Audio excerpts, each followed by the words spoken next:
All right, welcome back to Low Budget Entertainment. My name is Bubba. And my name is Andrew. Yeah, I think. I can't remember. Today we're going to be reviewing the Hitman's Bodyguard, directed by the director of the Hitman's Bodyguard and such hit films.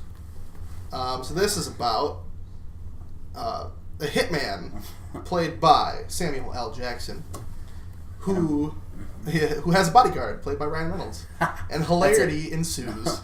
It's a buddy cop road trip, but they're not cops and they're not buddies. So yeah. Yeah. I mean, the only other overarching plot is they're trying to get Samuel Jackson, who I don't remember the character names because they play themselves. Yes, absolutely. They're trying to get Samuel Jackson to the court. It's or whatever. Darius Kincaid, the world's most dangerous assassin. Yeah. I just remember. I don't know how I do this. It's magical, really.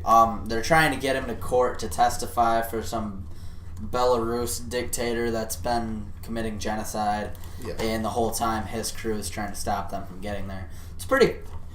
It's a fun 2 hours. Entertaining, but underwhelming at the same time. It's a lot like Dark Tower. I put this over Dark Tower. Oh, for sure. Because I had actors that I love, right, just playing themselves, and I want to hope that the whole thing was improv. That's what it seemed like. Ryan Reynolds was Deadpool because he is Deadpool without the healing, and Samuel L. Jackson isn't Nick Fury. He's every other movie. He's literally like Jules and the guy from Black Snake Moan rolled into one movie. Yeah. And then maybe at one point he might have said, "Hold on to your butts." I don't know. Yeah. And I mean, actors and characters. The two female leads, I wouldn't call them leads, maybe. Salma Hayek and Electra Nachios from Daredevil.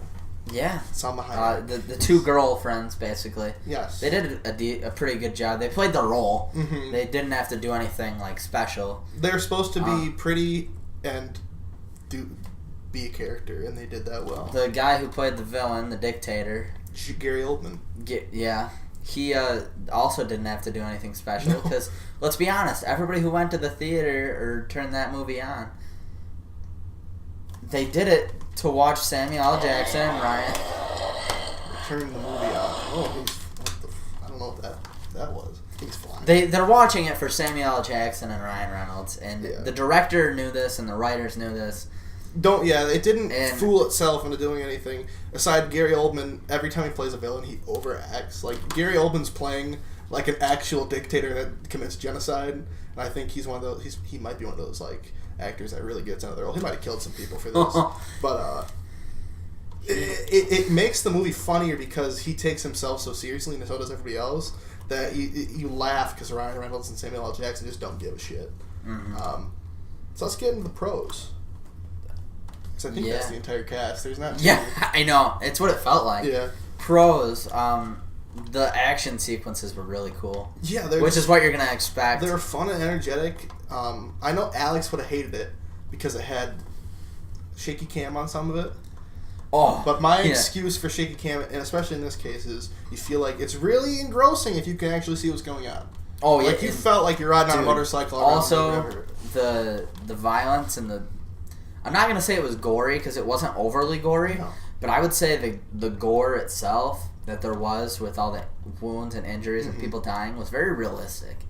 Granted, I've never been in a battle. No, not even a fist fight. But it just seemed more genuine. Just seemed more genuine than any other action. It's the type of I feel like the whole movie took itself really seriously.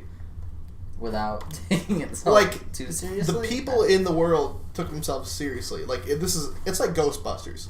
The danger is real, but the actors don't give a shit. Yeah. So it's just the gore is realistic, but Samuel L. Jackson's making a joke about it. So. Mm-hmm. Yeah, it was good. Other pro. I mean, all we've talked about is Samuel L. Jackson and Ryan Reynolds going back and forth, but that was the movie. Pro. That was the movie. It was so funny. This isn't a spoiler, really, but that moment where she calls Ryan Reynolds in to get him to Netherlands, and he opens the door, what? And they meet each other, and they're both just like, motherfucker, and they just start fighting. That seems so organic, but it was so good. They had a good chemistry, and it wouldn't have worked if they didn't. Yeah, and I don't know if it would have worked as well with a different pairing of actors. I mean, you could get two actors that are really good together in that role. But like those two together just had a really good chemistry that worked. Yeah, the actors made the movie, not the movie made the actors. Exactly. So you want to get into cons? Yeah, and I really only had one con. It's very like you said with Dark Tower, or will say depending on how these are released. Not very many pros, not very many cons. You just enjoyed yourself. The one con I did have is I noticed 2 different scenes with the car blowing up where the CGI was just so awful. I did too. I was like, you guys didn't put more than one day into that, did you? Well, and at the end when there's fire on the roof, yeah, it looks like I swear it was going to walk up to Gary Oldman and say, "What's in your wallet?" Yeah. And then it was just going to be a Capital One commercial the entire time. And I was like, Allstate.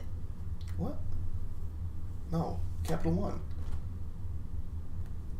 Allstate's the guy that says, "That's Allstate stands." Oh, yeah. Allstate's car Sam insurance. Jackson is Capital One's a credit card. Shit. That's why it's in his wallet. Can we edit that out? No.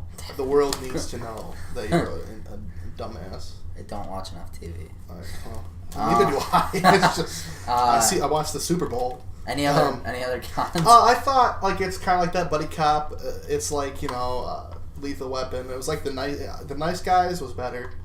You saw the Nice Guys last year, didn't you? Yeah, there's more substance in that. Yeah. And like the thing that I like about that kind of movie is, this is that type of movie. It kind of makes fun of it, but it still is that type of movie where they kind of like bond, in which they did in this movie, but they didn't learn anything from each other. Like I felt like Ryan Reynolds learned from Samuel L. Jackson, but Sam Jackson still they learned information from it. Yeah, but Sam Jackson's pretty old at this point. Yeah, I think that's how it was ways. supposed to be. Yeah, I'm not changing. He was the old cop. I feel like. And like Ryan Reynolds learned a couple life lessons from him, and mainly just learned information from him. And he just pretty much, and like they're friends, but he's going to jail. Well, I guess he broke out at the end. Spoilers. It's coming. That's my other con. Is it's super predictable. I wasn't shocked once. And this isn't a movie like Apes where it's allowed to be predictable. Right. Almost. Yeah. Like, I know I kind of literally said the opposite thing. You don't need craziness to be a good movie. But I would have liked something. This is much less substance and character-driven plot in this movie. Just things happen, and it looks cool. Yeah, and things it sounds happen, cool, but and you're you there. laugh. You're there to laugh, not to care about the story. Which is that a good thing? This movie, it's a good thing, but don't do that for every movie. Yeah, exactly. It was a fun. I mean, it was something to do for 2 hours. Yeah. Yeah, and this was the first movie that we all saw together too, which was cool, and we didn't even plan on it. No, I just walked in with. Well, Alex didn't, but I just walked into the theater and they waved, and I was like, "Oh, cool!" Yep. And just went and ignored my assigned seating and sat by them. Yeah, because it wasn't very full. Shameless plug. Okay. Imagine's IMAX theater. The sound. Yeah. We use there's Dolby Atmos sound, and if you have any way to see this in Dolby Atmos sound, I think the extra $2 is worth it. It made a difference for me. I thought it was really cool. He wasn't paying attention as much for it, but I knew how good it was supposed to be, and it didn't disappoint me. I can't imagine what it's going to be like for Star Wars. Is Imagine like getting out of Michigan? Yeah, they have like theaters in Minnesota and one in Illinois. I think it's a good chain because I know like most people have like AMC all over. Yeah. But this, I mean, I don't want to say here sound like I'm advertising for Paul Glantz. We'll at you when I tweet this. I will at you so you can hear this. If you don't want him seeing this, go continue. It's just it's cheap and I enjoy. Like that's where I go to watch movies. So I like that. So keep it up, Paul. You're doing good. Why do you wear that starfish pin? What's your final verdict, Bubba? Shout out the policy trailer. Yeah, I love those, dude. I'm going 6.9 out of 10. I'm gonna give it a C+ or a C. It's a little bit better than the Dark Tower, which is before or after. I don't know. Criticizing us, we should really be going on the same scale. Yeah. Yeah, I'm going on letter grade, or you're going on letter grade. I'm going on. I like to do the letter grades because it's easy. I don't have to think of numbers. Yeah, well, I like saying 6 and 9 are the same number. So here's a number. Salma Hayek is a 10. Hold on. I said 6.9 and it didn't get an APA. 69. Is that how blatant I have to be? Okay, Bubba. Good movie, though. Go see it. See you later.